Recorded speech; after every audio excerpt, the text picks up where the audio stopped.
Hi everyone, स्वागत है आप सबका आपके अपने चैनल केयर्स क्लासेस में। आज के इस लेक्चर में हम सब देखेंगे क्लास 11th का मैथ, और इसमें हम सब स्टार्ट किए हैं परमुटेशन और कॉम्बिनेशन। तो इसमें दो प्रश्नावली 7.1 7.2 हम लोग का कंप्लीट हो गया है। तो आज के इस वीडियो में हम सब देखेंगे एक्सरसाइज 7.3 को ना, और इसका पहले हम इंट्रोडक्शन वाला पार्ट करेंगे। तो इसके पहले वाले प्रश्नावली में आपने देखा था फैक्टोरियल नोटेशन। जैसे मान लो कि अगर n कोई एक प्राकृतिक संख्या है तो n फैक्टोरियल को आप कैसे लिखते थे? उस नंबर से स्टार्ट करते हो n, फिर उससे एक कम लिखते हो n-1, फिर उससे और एक कम लिखते हो n-2, और ऐसे ऐसे इंटू करते करते आप कहाँ तक जाते हो? 1 तक जाते हो। एक फैक्टोरियल n होता था, जहाँ पर n क्या होती है? एक प्राकृतिक संख्या होती है ना। तो अब इस बात को आप याद रखना। तो आइए अब आज के इस चैप्टर में हम सब देखते हैं परम्यूटेशन और कॉम्बिनेशन का वास्तव में मतलब क्या होता है। अभी तक तो हम सब उनको जानने के लिए थोड़ा थोड़ा बेसिक टर्म्स पढ़े, पर फैक्टोरियल नोटेशन पढ़े, फंडामेंटल थ्योरम ऑफ काउंटिंग पढ़े। तो अब वास्तव में इनका मीनिंग हम सब समझते हैं। जैसे मान लो आपके पास 4 लेटर है। कितने लेटर है? 4 लेटर है। A, B, C, D। आपके पास 4 लेटर्स है। इन 4 लेटर्स का यूज करके आपको एक वर्ड बनाना है, लेकिन वर्ड कितने लेटर का होना चाहिए? 2 लेटर का। इन 4 अक्षरों में से एक बार में 2 अक्षर लेके आपको वर्ड बनाना है। आप कितने तरीके से, या मान लो आपको एक कोड बनाना है, आप कितने तरीके से कोड बना सकते हो?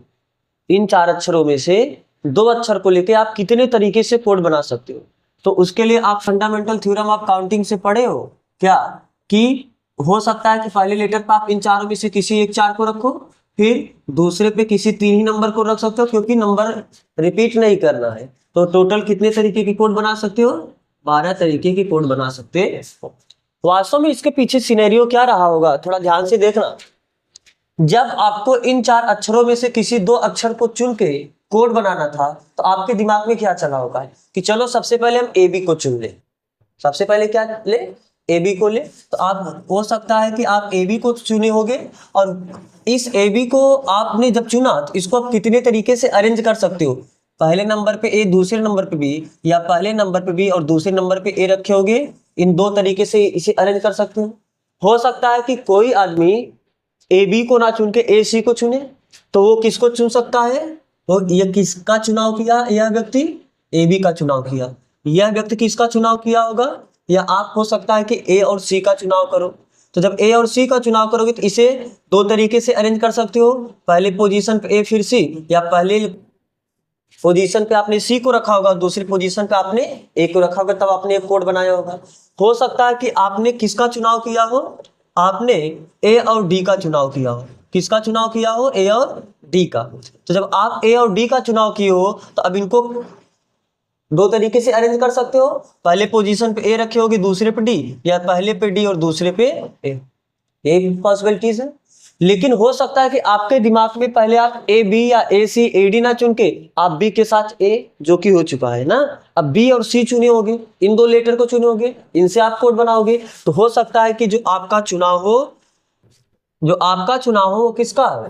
बी और सी लेटर का हो। और जो आपने बी और सी लेटर को चुना, इसको कैसे अरेंज कर सकते हो? पहले पोजीशन पे आपने बी रखा होगा फिर सी, या पहले पोजीशन पे सी फिर बी रखा होगा।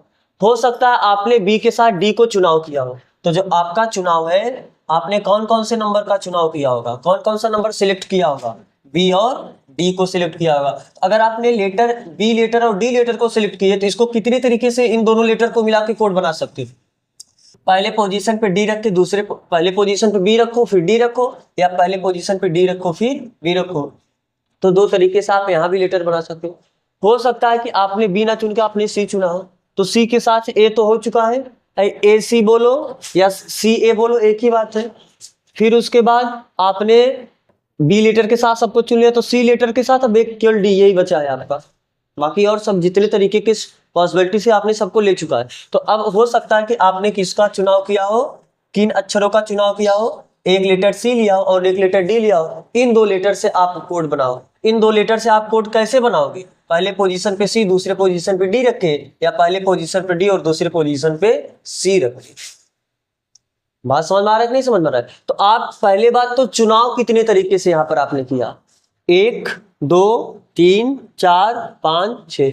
तो 4 लेटर में से अगर आपको 2 लेटर को सिलेक्ट करना होगा तो आप 4 लेटर में से 2 लेटर को कितने तरीके से सिलेक्ट कर सकते हो, कितने तरीके से उनका चुनाव कर सकते हो, उनका कितने तरीके से कंबाइन कर सकते हो, उनका कॉम्बिनेशन कितने तरीके से ले सकते हो, टोटल 6 तरीके से। तो आप ये जो कॉम्बिनेशन लेते हो, जो सिलेक्शन करते हो, चुनाव करते हो, कितने तरीके से चुनाव कर सकते हो, उसी चुनाव के तरीके को आप क्या बोलते हो, कॉम्बिनेशन यानी संचय।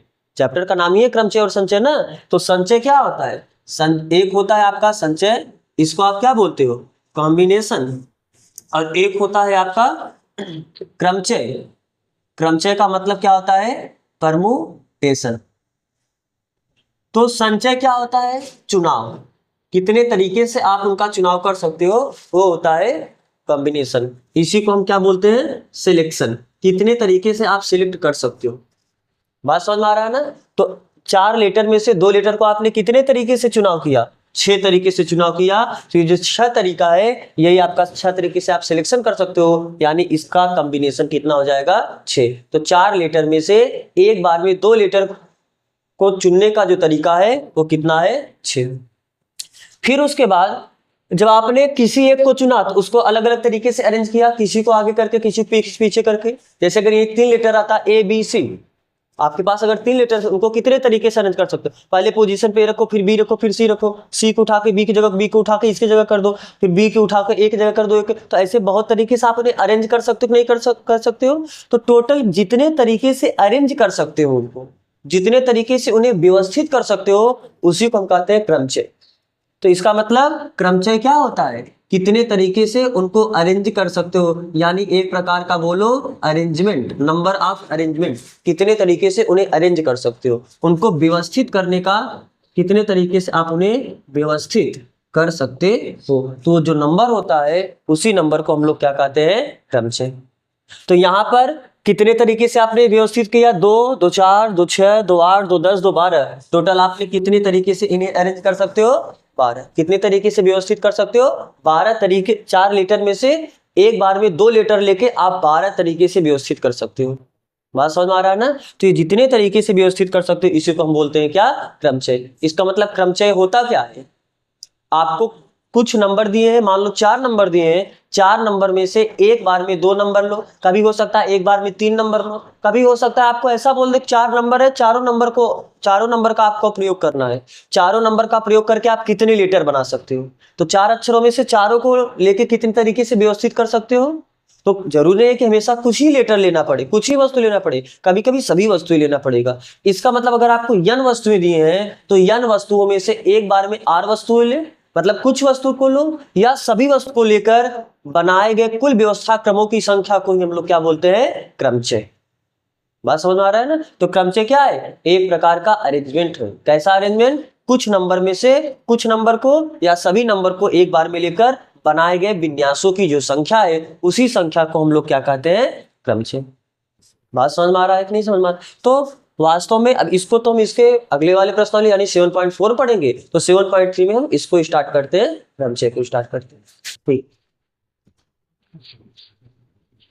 तो अब देखो आप, कुछ फार्मूलास हैं, उसको थोड़ा आप याद रखना। इन्हीं फार्मूला के प्रयोग करके हम अपने प्रश्नावली और एग्जाम्पल के सभी क्वेश्चन को करेंगे। जैसे पहली बात आपने जो लिखा, क्या लिखा, n भिन्न भिन्न वस्तुओं में से, n भिन्न भिन्न वस्तुओं में से एक बार में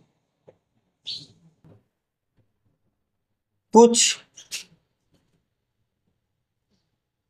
या सभी को लेकर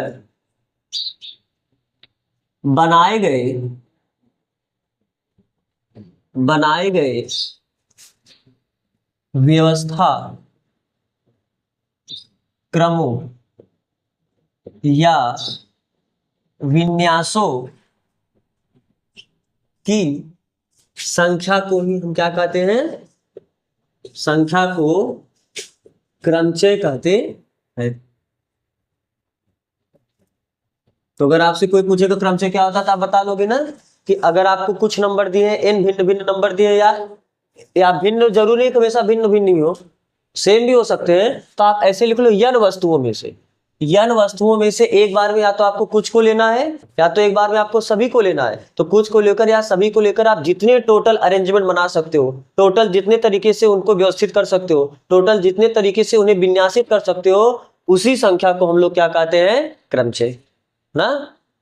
ठीक है, तो अब आओ इसमें आप पहला फार्मूला देखना। जैसे मान लो अगर n अलग अलग वस्तुएं हैं कि, अब याद रखना अलग अलग के लिए अलग फार्मूला है, कुछ दूसरा फार्मूला आएगा, और अगर कुछ वस्तुएं एक जैसी हो जाएंगी तो उनके लिए कुछ दूसरा फार्मूला आएगा। तो यहाँ पर आपको याद रखना पड़ेगा अलग अलग वस्तुएं की तब कौन सी फार्मूला लग रहा है, और अगर एक जैसी कुछ वस्तुएं आएंगी तब कौन सा फार्मूला लग रहा है। तो मान लो अगर आपके पास n भिन्न भिन्न वस्तुएं हैं, n भिन्न भिन्न वस्तुओं में से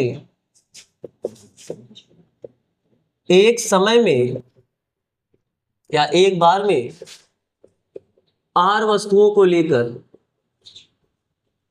r वस्तुओं को लेकर बने क्रमचयों की कुल संख्या, कुल कितने क्रमचय बना सकते हो, कुल कितने अरेंजमेंट कर सकते हो, बने क्रमचयों की कुल संख्या। इसको हम डिनोट कैसे करेंगे? अच्छा, ये मतलब समझ रहे हो नहीं समझ रहे हो? आपके पास n वस्तु, उनमें से एक बार में आपको केवल r को ही लेना है। जैसे 10 है, उसमें से केवल आपको 5 को लेना है। एक बार आपके पास हो सकते हैं 20 वस्तुएं, उनमें से एक बार में आपको 17 लेटर को लेके अरेंज करना है।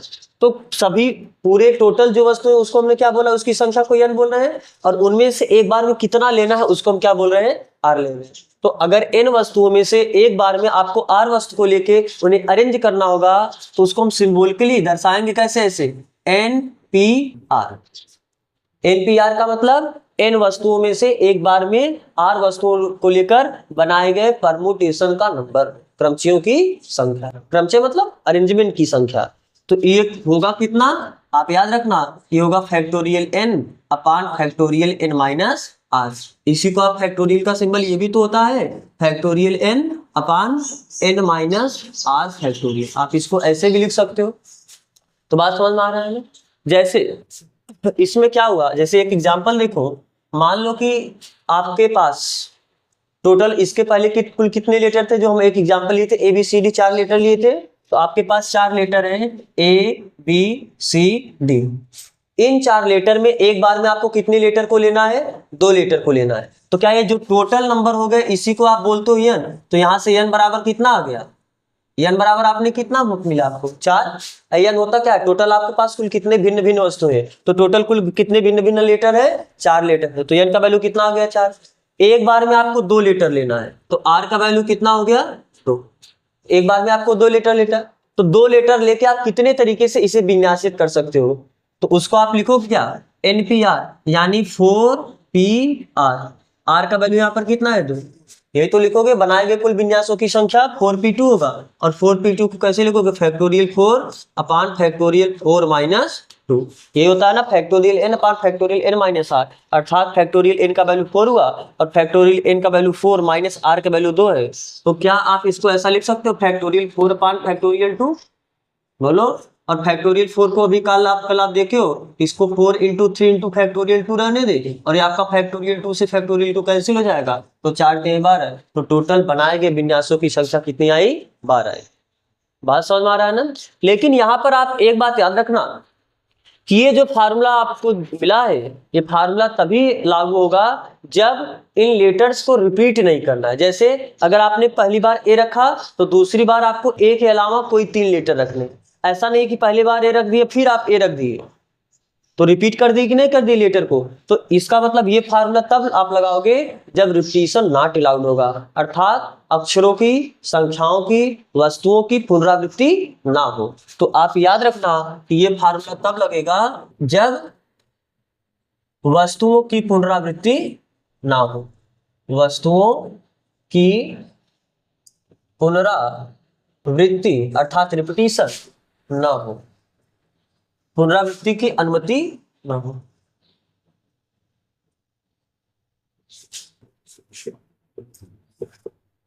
ठीक है, ये बात समझ में आ रहा है ना? चलो अब आगे चलते हैं हम। अगर यहीं पर ऐसा होता, अब इस एग्जाम्पल को मिटा रहे हैं, अगर इन भिन्न भिन्न वस्तुओं में से एक समय में आपको r वस्तु ही लेना है लेकिन अक्षरों की पुनरावृत्ति हो जाए, तब कुल कितने क्रमचय बनेंगे? तो पहले हम क्या लिखते हैं, n भिन्न वस्तुओं में से, n भिन्न भिन्न वस्तुओं में से एक समय में r वस्तु को ही लेना है, एक समय में r वस्तुओं को लेकर बनाए गए क्रमचयों की संख्या, बनाए गए क्रमचयों की संख्या। और लेकिन यहां पर हम लिखते हैं जब अक्षरों की पुनरावृत्ति हो या वस्तुओं की पुनरावृत्ति हो ना। ये कब है? जब वस्तुओं की पुनरावृत्ति की अनुमति है,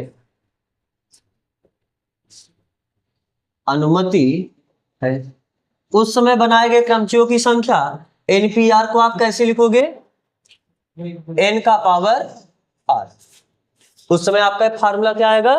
NPR बराबर n का पावर r ना। तो n का पावर r होगा। यहाँ पर वस्तुओं की पुनरावृत्ति की अनुमति जब होगी उस समय आपको ये फार्मूला यूज करना है। इसका थोड़ा मतलब समझना क्यों ऐसा होगा। जैसे मान लो कि आपके पास 4 लेटर हैं, A B C D। आपके पास ये 4 लेटर है ना। आपको 4 लेटर में से एक बार में r वस्तु, r का वैल्यू चलो हम ले रहे हैं 2। आपको एक बार में कितनी वस्तुओं को लेना है?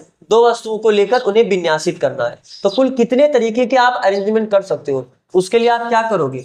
आप ऐसे ही तो करते थे कि देखो भैया मेरे पास 4 लेटर है, स्पेस कितने हैं? 2 स्पेस है, 2 जगह को भरना है। तो पहले पोजीशन पर आप 4 को भर सकते हो और दूसरे पोजीशन पे भी आप कितने को भर सकते हो? क्योंकि जब रिपीट कर सकते हैं तो फिर चारों में से किसी एक को यहाँ पर आप भर सकते हो, रख सकते हो। तो टोटल कितने अरेंजमेंट हो गए? 4 × 4 क्या? 4 का पावर 2 यानी 16 हुआ कि नहीं हुआ? यदि ये आपको एक बार में 3 लेटर लेना पड़ता तो पहले पोजीशन पे आप 4 लेटर को ले सकते थे, दूसरी बार भी आप 4 को ले सकते हो क्योंकि रिपीट कर सकते हो, फिर चारों में से आप कोई एक को रख सकते हो, फिर तीसरी बार आप 4 रख सकते हो। तो क्या है? 4 का पावर 3 आया कि नहीं? 3 आया। तो इसका मतलब अगर आपको 2 बार लेना है तो पावर 2 लिखे हो। अगर आपको 3 लेटर बनाने, एक बार में आपको 3 लेटर लेने हैं तो पावर 3 आ जाएगा। तो अगर एक बार में आपको r वस्तु लेना है तो n का पावर कितना आ जाएगा? r। बात समझ आ रहा है ना। तो एक बार में अगर आपको r लेटर लेने होंगे तो इसका फार्मूला ये हो जाएगा n का पावर r। याद रहेगा ये? आगे चले तो याद रखना ये कब फार्मूला लगेगा? जब n अलग अलग वस्तुएं होंगी और उनमें से आपको एक बार में कितने वस्तु को लेना होगा? r वस्तु को लेना होगा और नंबर रिपीट ना करे। और ये फार्मूला आप कब लगाओगे? जब आपको n अलग अलग वस्तुओं में से एक बार में r वस्तु को लेना हो लेकिन उनके जो नंबर्स हैं, लेटर्स हैं, वस्तु हैं वो रिपीट कर सकते हैं, तो n का पावर r ये फार्मूला लगाओगे। अब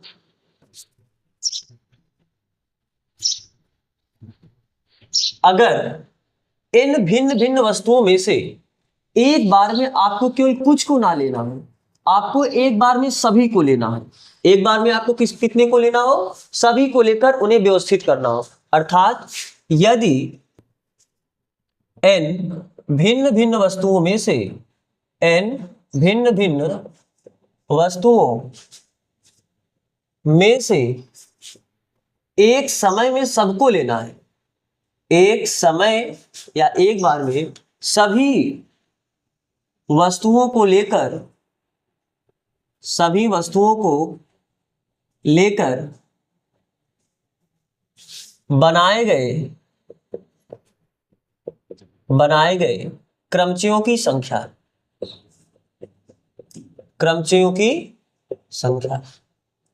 और ये हम कौन सा देख रहे हैं? जब रिपीटिशन ना अलाउड हो, अर्थात जब वस्तुओं की पुनरावृत्ति ना हो, पुनरावृत्ति नहीं करना है, अर्थात पुनरावृत्ति की अनुमति नहीं है, उस केस में क्रमचयों की संख्या। अब आप बताओ NPR का फार्मूला आप क्या देखे थे? जब पुनरावृत्ति ना हो, फैक्टोरियल n अपान फैक्टोरियल n माइनस r, यही फार्मूला देखे थे। तो आज भी पुनरावृत्ति नहीं है बस क्या है कि एक बार में आपको कुछ केवल आर को नहीं लेना है, सभी को लेना है। इसका मतलब यहाँ पर आर का वैल्यू आपको कितना रखना है, एन। आर होता क्या है, एक बार में कितने वस्तु को लेना है, तो जब सभी को लेना है मतलब यनों को लेना है, तो आर का वैल्यू यहाँ पर आपको कितना लेना है, एन। तो अब बताओ, तो क्या यही फार्मूला एन पी एन हो जाएगा कि नहीं हो जाएगा? तो एन पी एन बराबर factorial N upon factorial N minus N. R की जगह एन रखना है, तो ये कितना हो गया, factorial N upon factorial zero. और फैक्टोरियल जीरो का वैल्यू आप याद रखना कि फैक्टोरियल एक का वैल्यू भी एक होता है और फैक्टोरियल जीरो का वैल्यू भी कितना होता है, सॉरी फैक्टोरियल जीरो का वैल्यू भी कितना होता है, एक होता है। तो फैक्टोरियल जीरो की जगह हम कितना लिख सकते हैं, एक। तो ये कितना हो गया, फैक्टोरियल एन। तो बनाए गए क्रमचियों की संख्या कितनी हो जाएगी, फैक्टोरियल एन। जब एक बार में आपको सभी को लेना हो, लेकिन रिपीटिशन अलाउड नहीं है, उस समय आप कितना लिखोगे, फैक्टोरियल एन।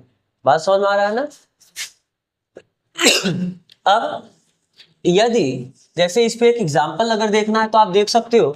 मान लो कि 4 लेटर है वही ए बी सी डी और नंबर को रिपीट नहीं करना है और एक बार में आपको चारों को लेना है, तो आप क्या करोगे, जब गणितीय आगमन के सिद्धांत से, sorry fundamental theorem of principle से जब आप इसे करोगे तो पहली बार आप चारों लेटर को लिखोगे, क्योंकि 4 लेटर है तो पहले पोजीशन पे आप चारों को लिख सकते हो।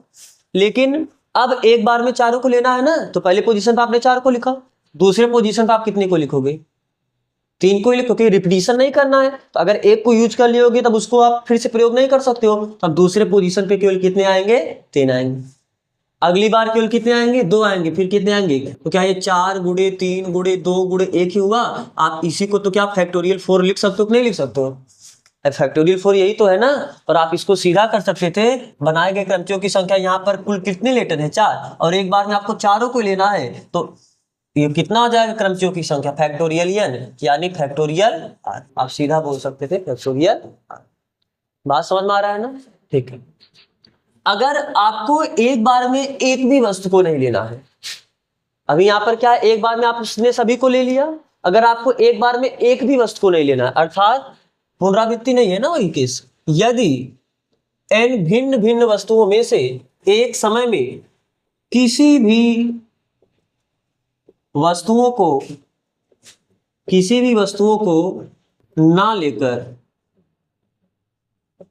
बनाए गए क्रमचियों की संख्या, बनाए गए क्रमचियों की संख्या कितनी होगी, ये आपका उसमें पहला केस हुआ ए और ये दूसरा केस है डी। कितने क्रमचय बना सकते हो बताओ। आपको तो n का वैल्यू तो n है, कुल n वस्तु है, उनमें से एक बार में आपको कितने को लेना है, एक को भी नहीं लेना है। इसका मतलब r का वैल्यू कितना हो गया, 0। यार होता क्या है, एक बार में कितने वस्तु लेते हो, तो आपको एक बार में एक भी वस्तु को नहीं लेना है, इसका मतलब r का वैल्यू कितना हो गया, 0। आपको पता है ना ये फार्मूला NPR बराबर क्या होता है, फैक्टोरियल n अपान फैक्टोरियल n माइनस r।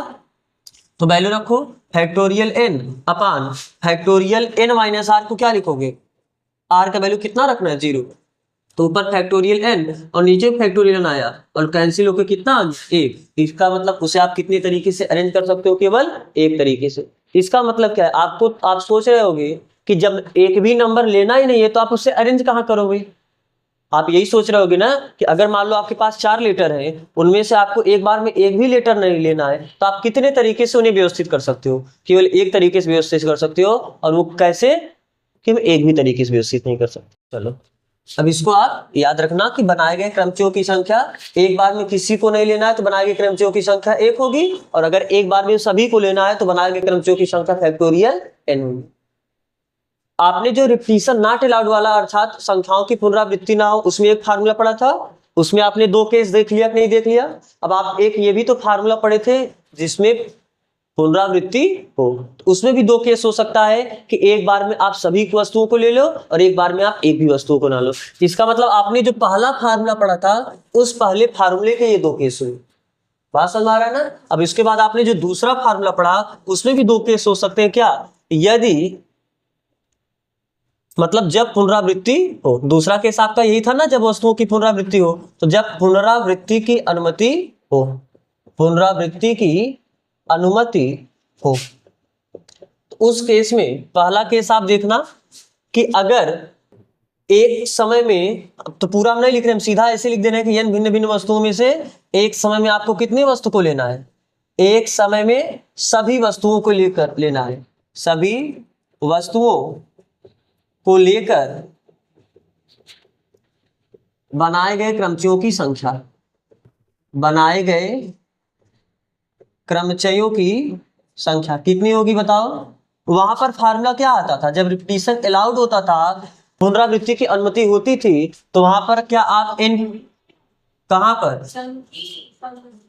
संख्या, ठीक है, तो वहां पर आप फार्मूला एनपीआर का जब रिपीटिशन अलाउड होता था तो क्या वहां पर आप एन का पावर आर यही फार्मूला देखते थे कि नहीं देखते थे, जहां आर क्या होता है, एक बार में आप कितने लीटर को लेते हो, एक बार में कितने वस्तु लेते हो, तो यहाँ पर एक बार में सभी वस्तु को लेना है, इसका मतलब इस केस में आर का वैल्यू कितना हो जाएगा एन, तो क्या यही फार्मूला आपका एन का पावर एन हो जाएगा नहीं हो जाएगा, इसका मतलब हम सीधा लिख सकते हैं बनाए गए क्रमचयों की संख्या कितना हो जाएगा एन का पावर एन।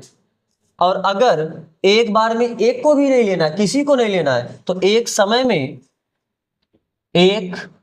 में किसी भी वस्तु को ना लेकर, किसी भी वस्तुओं को न लेकर बनाए गए क्रमचयों की संख्या कितनी हो जाएगी, बनाए गए क्रमचयों की संख्या n का पावर r होता है, r क्या होता है, एक बार में कितने को ले रहे हो, यहाँ पर एक बार में आप किसी को नहीं ले रहे हो, अर्थात n का पावर 0, और किसी भी नंबर का पावर 0 करो कितना आएगा 1, तो इसको भी आप एक तरीके से अरेंज कर सकते हो, और वो कौन सा तरीका होगा कि किसी तरीके से अरेंज नहीं कर सकते हो, यही एक ही तरीका है कि किसी तरीके से अरेंज नहीं कर सकते, इसके अलावा कोई ऑप्शन नहीं।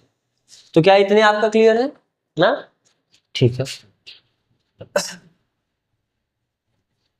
अब मान लो अभी तक आप बार बार ये बोल रहे हो कि n भिन्न वस्तुओं में से, n भिन्न वस्तुओं, भिन्न मतलब अलग अलग वस्तुएं, अगर आपके पास सभी वस्तुएं अलग अलग ना हो तब आप उसे कैसे करोगे, जैसे मान लो एक वर्ड है इलाहाबाद, अगर हम आपसे पूछे ALLAHABAD, ये वर्ड है आपके पास इलाहाबाद, इलाहाबाद वर्ड के जितने लेटर हैं, इन लेटर्स का प्रयोग करके आप कुल कितने क्रमचय बना सकते हो, आपको दिया है कि आप एक बार में सभी को लेना है, आपको जितने लेटर एक बार में आपको सभी लेटर को लेके आप कितने क्रमचय बना सकते हो, कितने अरेंजमेंट कर सकते हो, आप सोचोगे क्या, टोटल यहाँ पर 1 2 3 4 5 6 7 8 9 कुल लेटर कितने हैं, n का वैल्यू 9 हो गया, और एक बार में आपको कितने लेटर लेने हैं, सभी को लेने, इसका मतलब r का वैल्यू भी 9 हो गया, तो आप बोलोगे n भी r का फार्मूला क्या होता है, फैक्टोरियल n अपान फैक्टोरियल n माइनस r, तो फैक्टोरियल n का वैल्यू कितना हो गया, फैक्टोरियल 9 अपान 9 माइनस 9, यानी फैक्टोरियल 9 अपान फैक्टोरियल 0, और फैक्टोरियल 0 का वैल्यू कितना होता है, तो आप बोलोगे इन्हें फैक्टोरियल 9 तरीके से अरेंज कर सकते हो, तो जो कि आपका सीधा क्या हो जाएगा गलत, ये गलत होगा, आप ऐसा नहीं बोल सकते, क्यों, क्योंकि यहां पर देखो कुछ ऐसे अरेंजमेंट होंगे, जैसे मान लो कि a 1 2 3 4 बार आ रहा है, तो 4a आ रहा है, बात समझ आ रहा है ना, वहां पर भिन्न भिन्न जब वस्तुएं थे तब ये फार्मूला लगते हैं, यहाँ पर देखो l कितने बार आ रहा है, 2 बार l आ रहा है, तो यहाँ पर कुछ वस्तुएं एक जैसे होंगी, जब आप इनको अरेंज करोगे तो जैसे वहां पर अगर यही सब अलग अलग होते तो पहले लेटर मान लो a है, फिर a है, फिर a है, फिर a है, बाकी और आगे है, तो जब अगर ये अलग अलग वस्तुएं होती है, अलग अलग संख्या, मान लो अगर ये a1 होता, ये a2 होता, ये a3 होता, ये a4 होता, तो आप इनको इधर उधर करते, जैसे आपने a4 को पहले कर दिया, a1 को लास्ट में कर दिया, तो वो एक अलग अरेंजमेंट मिलता, बात समझ में आ रहा है कि नहीं समझ में आ रहा है, वो एक अलग अरेंजमेंट आपको दिखता, लेकिन यहाँ पर तो सभी सेम ही है, सब ए ही है, तो आप अगर इनको इसको इधर कर दोगे, इसको इधर कर दोगे, फिर भी तो वही अरेंजमेंट रह गया कि नहीं रह गया, इसका मतलब अब उतना नहीं रह जाएगा, अब उससे कुछ कम रहेगा, बात समझ में आ रहा है ना। तो अब हम देखेंगे फार्मूला कि अगर कुछ वस्तुएं, आपको जितने वस्तुएं दिए हैं उनमें से अगर कुछ एक जैसे हो जाएंगे, तब अभी तक जितने वस्तुएं थे सब अलग अलग थे, अगर उनमें से कुछ एक जैसे हो जाएंगे तब क्रमचय की कुल संख्या कितनी होगी, अब आप वो फार्मूला देखना, तो क्या होगा कि यदि n वस्तुओं में से, अब हम भिन्न भिन्न नहीं लिख रहे हैं, यदि n वस्तुओं में से p1 वस्तुएं एक जैसी, p1 वस्तुएं एक जैसी हूं, P2 वस्तुएं एक जैसी हूं, P2 वस्तुएं एक जैसी हो तो उस स्थिति में बनाए गए क्रमचियों की संख्या, उस स्थिति में कुल कितने क्रमचय बना सकते हो? बनाए गए क्रमचयों की संख्या कितनी हो जाएगी? फैक्टोरियल n अपान जितने एक जैसे होंगे उनके फैक्टोरियल का भाग दे देना, यानी फैक्टोरियल P1 अपान फैक्टोरियल P2 अपान में सब उनके भाग दे देंगे। बात समझ में आ रहा है? जैसे यही वर्ड जब आपका था इलाहाबाद वर्ड के आपको जो क्रमचय बनाने हैं, कुल कितने क्रमचय बना सकते हो? तो यहाँ पर 4A एक जैसे हैं, A 4 बार आ गया है, L 2 बार आ गया है, तो ये 2 लेटर एक जैसे हैं, बाकी और सभी क्या है? अलग अलग है। और कुल कितने? 1 2 3 4 5 6 7 8 9, टोटल n का वैल्यू कितना हो गया? n बराबर कितना हो गया? 9। कुल 9 लेटर है, उनमें से 4 एक जैसे हैं और 2 एक जैसे हैं, बाकी सब अलग अलग। जो अलग अलग उससे कोई दिक्कत नहीं होगा, जो एक जैसे हैं बस आपको उनके देखने। तो कुल कितने क्रमचय बना सकते हो? फैक्टोरियल n यानी फैक्टोरियल 9 अपान फैक्टोरियल P1। तो यहाँ पर बताओ P1 का वैल्यू कितना हो गया? 4, और P2 का वैल्यू कितना हो गया? 2। P1 क्या होता है? कितने वस्तु एक जैसे। P2 क्या होता है? दूसरे ऐसे वस्तु जो एक जैसे हो। तो A 4 एक जैसे हैं और L 2 बार है, तो P1 का वैल्यू 4 हो गया और P2 का वैल्यू कितना हो गया? 2। आप फैक्टोरियल 4 और फैक्टोरियल 2 का क्या करोगे? अब इसे आप हल कर सकते हो कैसे? फैक्टोरियल 9 को आप लिख सकते हो ना, 9 गुणे 8 गुणे 7 गुणे 6 गुणे 5, और बाकी इसको फैक्टोरियल 4 करके छोड़ दो, और नीचे आपका फैक्टोरियल 4 इंटू फैक्टोरियल 2 है, तो फैक्टोरियल 4 से फैक्टोरियल 4 कैंसिल हो जाएगा, तो यहाँ पर कितना आएगा? और 2 से ये कट जाएगा 2 तिहाई, क्योंकि फैक्टोरियल 2 का वैल्यू 2 ही होता है, तो 2 तिहाई 6, तो 9 गुणे 8 गुणे 7 गुणे यहाँ पर अब 3 बचा, और यहाँ पर आपका क्या बचा? 5। तो ये गुणा कर दोगे, जितने आएंगे उतने क्रमचियों की क्या हो जाएगी? संख्या हो जाएगी। बात समझ में आ रहा है ना? तो यहाँ पर आपका थ्योरी इस चैप्टर का लगभग कंप्लीट होता है। कुछ थ्योरी बचे हैं जिसको हम क्वेश्चन से सीखेंगे ना, वो क्वेश्चन से आपको कुछ टेक्निक्स मिलेंगे। तो हम प्रश्नावली की तरफ चढ़ेंगे। पहले सबसे पहले आप उदाहरण के 2-3 क्वेश्चन कर लो। चलो अब हम सब उदाहरण के 1-2 क्वेश्चन देख लेते हैं। 9वां क्वेश्चन, उदाहरण नंबर 9 क्या है? इलाहाबाद शब्द के अक्षरों से बनने वाले क्रमचियों की संख्या ज्ञात कीजिए। इसे तो आपने अभी जस्ट देखा कि इलाहाबाद के जितने लेटर है उनसे कुल कितने क्रमचय बना सकते हो। तो उदाहरण नंबर 10 देख लो। उदाहरण नंबर 10 आपका क्या है? 1 से 9 तक के अंकों का प्रयोग करके कितनी 4 अंकीय संख्याएं बनाई जा सकती हैं? आपको कुल कितनी संख्या दी? 1 से 9 तक, यानी 1 2 3 और ऐसे ऐसे कहां तक गया? 9। तो n का वैल्यू कितना हो गया? 9। कुल भिन्न भिन्न वस्तुएं दी, एक नहीं दी है, कुल अलग अलग वस्तुएं हैं, और टोटल कितनी वस्तुएं गए? 9।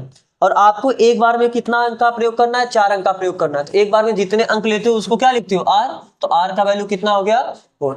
और बोला है कि संख्याओं की पुनरावृत्ति की अनुमति नहीं है। तो जब पुनरावृत्ति की अनुमति नहीं होती है उस समय क्रमचियों की संख्या यानी NPR का फार्मूला क्या होता है? फैक्टोरियल n अपान फैक्टोरियल n माइनस r।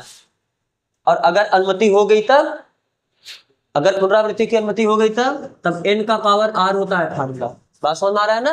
ठीक है। तो फैक्टोरियल n का वैल्यू कितना हो गया? 9 अपान फैक्टोरियल n माइनस r, यानी 9 माइनस r, तो कितना हो गया? फैक्टोरियल 9 अपान फैक्टोरियल 5। तो इसको लिख सकते हो 9 गुणे 8 गुणे 7 गुणे 6 गुणे फैक्टोरियल 5, और नीचे आपका फैक्टोरियल 5 है तो ये कटा, तो ये गुणा कर देना, जो बचेगा वही आपका क्या हो जाएगा? आंसर।